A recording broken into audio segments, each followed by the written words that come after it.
Do you understand how toxic it is to a civilization, to a community, to a culture, to a country, when they lose touch with praising their creator, and all they are left with is praising the creation?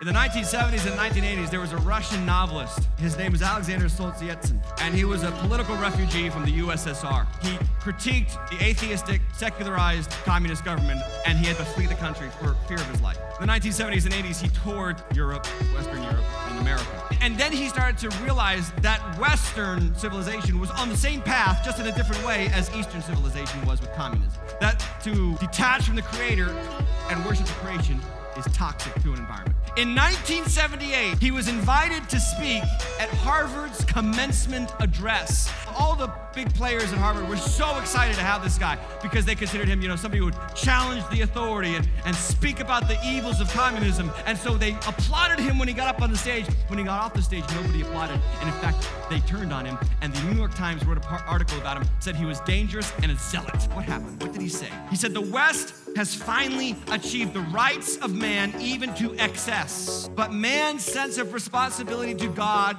has grown dimmer and dimmer.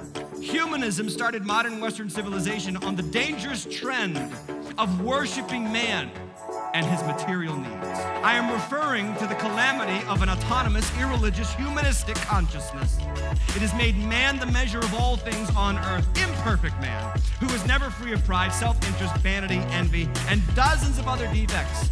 Consequently, we have placed too much hope in politics and social reforms, only to find out that we were being deprived of our most precious possession, our spiritual life. In another interview, he said, if I were to be asked today to formulate as concisely as possible the main cause of the ruinous revolution that swallowed up 60 million Russians in the 20th century, it would be this: man has forgotten God.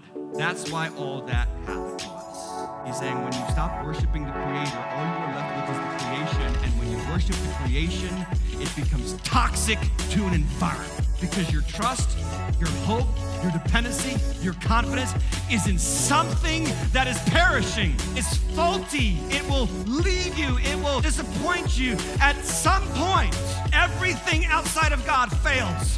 Your job, your marriage, your friends, your family, your parents, your children, your reputation. At some point, it all fails. There's only one thing that's eternal. That's our eternal Creator. That's why when you put your praise in Him, you're putting your trust, your confidence, your hope in something that's firmly established in the heavens and cannot be moved. It roots you, it grounds you, and it forms you into a strong man or woman that God wants you to be, focused on Him being the source of your life.